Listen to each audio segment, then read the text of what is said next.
আমি নিজে আমার নিজের কথা যদিও নিজেকে বড় মনে করি না, তবে আলাদা। এ কারণে যারা আমার শৈশব দেখেছে তারা আমাকে জানে আমি তোতলা ছিলাম। যখন কেউ বলতো তোমার নাম কি, আমি বলতাম যা যা যা যা জাকি, এরকমই ছিলাম। শৈশব থেকে আমি তোতলা। শেখ আহমেদ দিদাতের দ্বারা অনুপ্রাণিত হয়ে মেডিকেল কলেজে পড়ার সময় পৃথিবীর সেরা ডাক্তার হওয়ার স্বপ্নটাই দেখতাম। কখনো চিন্তাও করিনি যে 25 জন লোকের সামনে কথা বলবো। এই অবস্থা ছিল ডক্টর জাকির নায়েকের।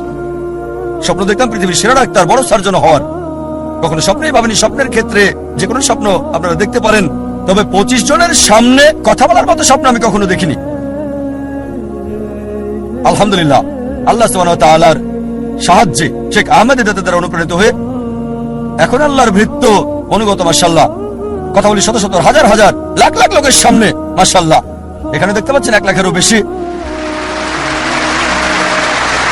শেখ আহমেদ দিদাতের দ্বারা অনুপ্রাণিত হয়ে ইসলামিক রিসার্চ ফাউন্ডেশন প্রতিষ্ঠা করলাম। বক্তা হওয়ার জন্য না, বক্তা তৈরি করার জায়গা করেছি। রাজা হতে পারবো না, রাজা তৈরি করবেন।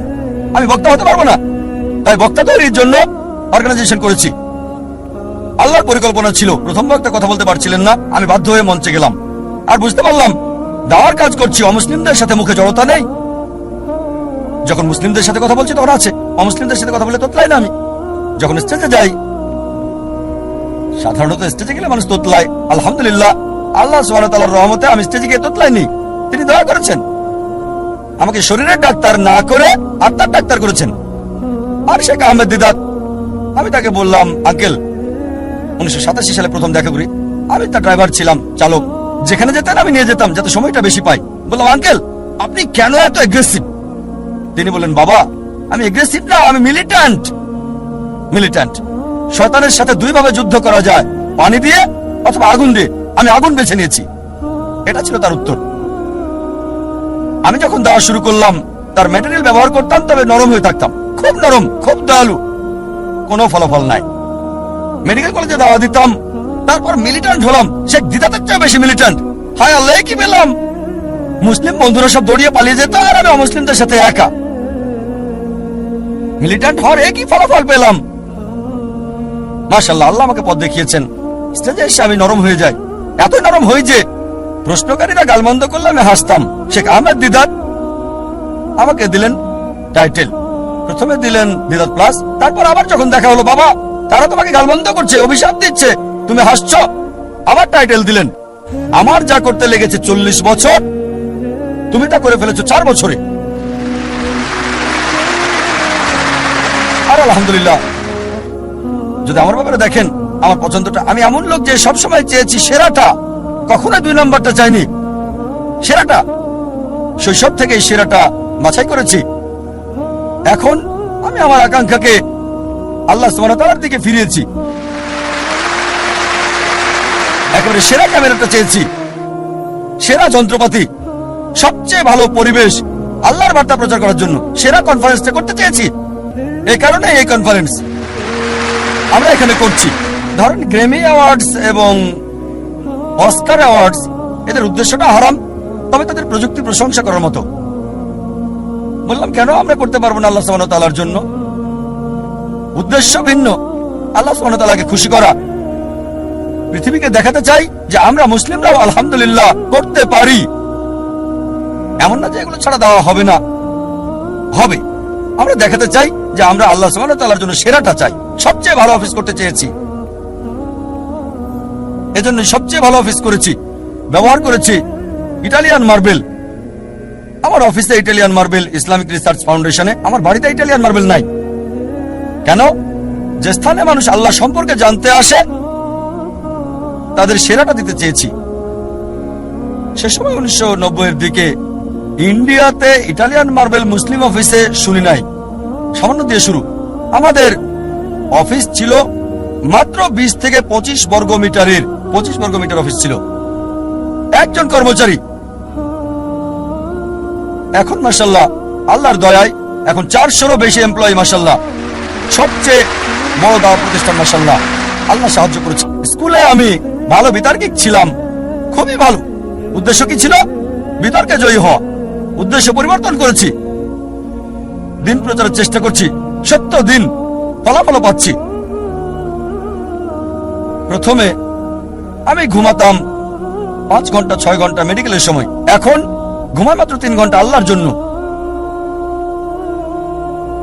আর আমার সবসময় চেষ্টা ছিল পৃথিবীতে ভিন্ন কিছু বা সেরা কিছু করা, দুটো যে কোনো একটা। মাশাআল্লাহ, একটা ভিন্ন চ্যানেল শুরু করলাম তুলনামূলক ধর্মতত্ত্বের উপর। আল্লাহ এটাকে পৃথিবীর সবচেয়ে জনপ্রিয় চ্যানেল করেছেন, 100 মিলিয়নেরও বেশি দর্শক, মাশাআল্লাহ। এর 2 বছর পর চালু করেছি নতুন চ্যানেল পিস টিভি উর্দু। গত কনফারেন্সে ঘোষণা করেছিলাম ইনশাআল্লাহ জুন অথবা জুলাইয়ের মধ্যে চালু করব নতুন চ্যানেল, এবং আল্লাহ সাহায্য করেছেন 19 জুন চালু করেছি নতুন চ্যানেল পিস টিভি উর্দু। ইনশাআল্লাহ এই কনফারেন্সের শেষ দিনে ইনশাআল্লাহ যদি আল্লাহ চান, ঘোষণা দিতে চাই চালু করতে যাচ্ছি 3য় চ্যানেল পিস টিভি বাংলা। কারণ বাংলা ভাষা মাশাআল্লাহ শত শত মানুষ বাংলায় কথা বলে, এটা দরকার। আমার ইচ্ছা সব ভাষায় এরকম ইসলামিক চ্যানেল চালু করা। আল্লাহ যদি চান রমজানের পর ইনশাআল্লাহ আগামী বছর 2010 ইনশাআল্লাহ যদি আল্লাহ চান, আল্লাহ যদি সাহায্য করেন, আল্লাহর সাহায্যে 3য় চ্যানেল চালু করব পিস টিভি বাংলা ইনশাআল্লাহ। আরেকটা আশা ছিল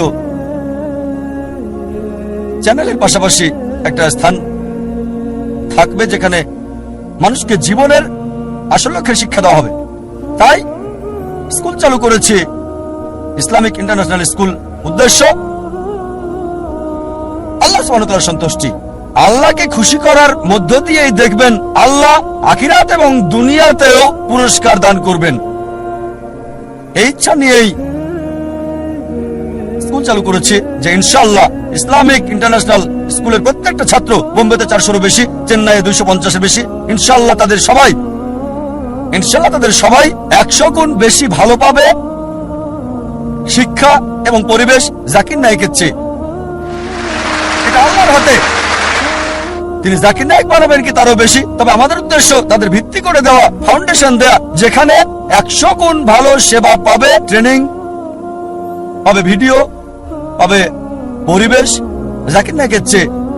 এটা আল্লাহর হাতে, তিনি বানাবেন কিনা। একটা উদাহরণ দিচ্ছি আমি। আমার ছেলে ফারিক নায়েক, আপনারা চেনেন মাশাআল্লাহ। আপনাদের বলেছিলাম গতকালের আগের দিনের লেকচারে, আমি ভাষা হিসেবে আরবি জানি না। আমি বলেছি আমার ছেলেকে আরবি শেখাবো ইনশাআল্লাহ, লুগা ফুসা। স্কুলের সব ছাত্রকে শিখিয়েছি মাশাআল্লাহ। আমার ছেলে যখন স্কুল শুরু হয় মাশাআল্লাহ, সে ছিল সেরা খেলোয়াড়, ট্রফি পায়। 1 বার না, 2 বার না, 3 বার না, 4 বার না, টানা 5 বার পেয়েছে সে। আমার মনে হয় ভালো লাগে, কারণ সে অভ্যস্ত। যখন আমি স্কুলে ছিলাম, যখন স্কুলে পড়তাম, আমিও চাইতাম প্রথম হতে, স্বর্ণপদক পেতে, যেটা ছিল আমার উদ্দেশ্য। দেখবেন তরুণরা 100 মিটার দৌড়ে প্রথম হয়, স্কুলে কখনো গোল্ড মেডেল পাইনি। যখন কলেজে গেলাম তখন মাশাআল্লাহ বুঝতে পারলাম যে আমি বড় দৌড়বিদ, আর গোল্ড মেডেলও পেলাম মেডিকেল কলেজে 10 কিলোমিটার। তখন আমার মনে হলো গোল্ড মেডেল অপ্রয়োজনীয়। ভালো, দেখতে ভালো, গোল্ড মেডেল আসলে কি?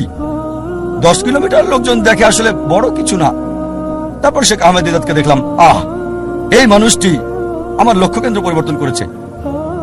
আর এভাবে মাশাআল্লাহ তিনি আমাকে বললেন, বাবা আমি খ্রিস্টান ধর্ম এবং ইসলামের উপর গবেষণা পড়াশোনা করেছি, তুমি অন্যগুলো পড়ে দেখো। খ্রিস্টান ধর্মের সবকিছু প্লেটে সাজানো খাবার মতো, শেখ দিদাত এগুলোকে পাত্রে সাজানো খাবার মতো করে রেখেছে, কেকের মতো। আহমেদ দিদাতের বই পড়লে পোপদের সাথে বিতর্ক করতে পারবেন।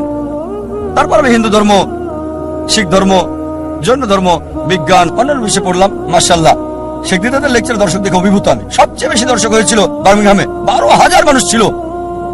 মাশাআল্লাহ, আল্লাহ সুবহানাহু ওয়া তাআলা মাশাআল্লাহ তিনি রাস্তা খুলে দিয়েছেন। আল্লাহর সাহায্যে মাশাআল্লাহ আমার ছেলে কোরআনে হাফেজ হয়েছে 13 বছর বয়সে। একটা ব্যতিক্রম, 1 বছরে সপ্তাহে 5 দিন, অসাধারণ। লোকজন বলে জাকির ক্রেজি, প্রতিদিন 1 ঘন্টা, সপ্তাহে 5 দিন, বছরে 9 মাস, অসম্ভব। আমাদের স্কুলের অধিকাংশ ছাত্র ছাত্রী 2.5 বছর থেকে 4 বছরে হেফজ শেষ করে, তাদের মধ্যে একজন আমার ছেলে। তারপর সে ব্ল্যাক বেল্ট পেল তাইকোন্ডোতে। তবে যে বিষয়টা আমাকে বেশি আনন্দ দিয়েছে সেটা হচ্ছে তার পাবলিক লেকচার। 8 বছর বয়সে ছোট লেকচার 10 মিনিট, 15 মিনিট, 50,000, 1 লাখ দর্শকের সামনে আমার লেকচারের আগে। আর আমি প্রথম লেকচার দেই, পাবলিক লেকচার, 27-28 বছর বয়সে। লোকজন বলতো, ও এত কম বয়সে 28 বছর। আমিও ভাবতাম 28 বছর। শেখ দিদাত 60-70, আমি 28 বছরে। আমি খুব খুশি। আর আমার ছেলে প্রথম দীর্ঘ পাবলিক লেকচার, যেটা 1 ঘন্টা 15 মিনিটেরও বেশি, 119টা উদ্ধৃতি, 56টা কোরআন থেকে, 52টা বাইবেল থেকে, আর 11টা হাদিস আরবি সহ, মাত্র 14 বছর বয়সে, আমার অর্ধেক। আমি খুবই আনন্দিত। মাশাআল্লাহ, 1 ঘন্টা 15 মিনিট, 119টা উদ্ধৃতি, কোনো নোট ছাড়া। এই বছর মাশাআল্লাহ আমার লেকচার দিয়েছে। এই গত সপ্তাহের রোববারে লেকচারটা দিয়েছে, এর ব্যাপারে আবারও দিয়েছে, misconception about Islam, concept of god. ইনশাআল্লাহ ইনশাআল্লাহ আল্লাহ সুবহানাহু ওয়া তাআলার কাছে দোয়া করি যেন তার প্রচেষ্টাকে কবুল করেন। সব সময় বলি, আমার ছেলেকে বলি, আল্লাহ তোমাকে সামর্থ্য দিয়েছেন, তবুও তোমার চাহিদাকে ছোট করে রাখো, চাহিদা কম করে রাখো। কেন? তোমার এই প্রাচুর্য নাও থাকতে পারে। তোমার উদ্দেশ্য হচ্ছে দাওয়া। আর আল্লাহ তাআলা কোরআনে বলেছেন, সূরা ফুসিলাত 41-33, ওয়ামান আহসানু ক্বাওলাম মিম্মান দাআ ইলাল্লাহি ওয়া আমিলা সালিহান ওয়া ক্বালা ইন্নানি মিনাল মুসলিমিন। তার কথার চেয়ে কার কথা উত্তম, যে মানুষকে আল্লাহর দিকে আহ্বান করে আর বলে আমি মুসলিমদেরই একজন। কেন বলে, আমার মনে আছে বিয়ের সময় স্ত্রীকে বললাম যে আমি একজন ডাক্তার, মাসে তোমাকে 4,000 টাকা হয়তো দিতে পারবো। 4,000 টাকা $100 কম। আমি 4,000 টাকা প্রতি মাসে দিতে পারবো। যদি বিয়ে করতে চাও তাহলে আমাকে বিয়ে করতে পারো। মাশাআল্লাহ, সে কলেজের টিচার ছিল, যা বলেছিলাম তার চেয়ে বেশি আয় করত। সেও দায়ী ছিল। মাশাআল্লাহ, তাই ছেলেকে বলি চাহিদা কম করে রাখতে। যেমন যদি ফ্লোরে ঘুমিয়ে অভ্যস্ত থাকে, সমস্যা মোকাবেলায় যদি আত্মত্যাগ করতে হয়, তাহলেও দাওয়া চালিয়ে যাওয়া সহজ হবে। বিলাসিতায় অভ্যস্ত থাকলে আর প্রাচুর্য শেষ হয়ে গেলে তোমার দাওয়ার কাজ চালিয়ে যেতে পারবে। মাশাআল্লাহ, আমি দেখেছি আমার ছেলে 7 স্টার হোটেলে ফ্লোরে শুয়ে ঘুমিয়েছে। অল্প বয়সে শিক্ষা দিতে হয়, সংগ্রামের মোকাবেলা করতে শিখবে। সোনার চামচ মুখে দেবে না, যা আল্লাহ সুবহানাহু ওয়া তাআলার উদ্দেশ্যের দিকে তাকে বাধা দেবে। আমি লেকচার শেষ করতে চাই। জীবনের উদ্দেশ্য অর্জনের বিষয়গুলোকে সাজিয়ে আপনার জীবনের বিভিন্ন স্তরে কোন দিকে আছেন সেটা দেখতে হবে। 6টা পয়েন্ট দেওয়ার আগে আরেকটা কথা বলি। যখন লোকজন আমাদের স্কুলে বাচ্চা ভর্তি করে, আমি তাদের জিজ্ঞেস করি উত্তম সময় কোনটা, ভালো সময় কোনটা আপনার সন্তানের ভবিষ্যৎ নিয়ে চিন্তা ভাবনার, কোনটা ভালো সময় আপনার সন্তানের ভবিষ্যৎ কি হবে, সে কি করবে। অনেকে বলেন যখন সে কলেজে যায়, কেউ বলেন না যখন স্কুলে ভর্তি হয়, কেউ বলে না যখন কিন্ডারগার্টেনে ভর্তি হয়। কেউ এর আগের সময়টার কথা বলে না। ইসলামিক ব্যবস্থায় সবচেয়ে উত্তম হচ্ছে সন্তানের ভবিষ্যৎ নিয়ে ভাবতে হবে যখন জীবন সঙ্গী বাছাই করবেন। যখন জীবন সঙ্গী বাছাই করবেন সেই সময় ভাবতে হবে সন্তানকে কি বানাতে চান।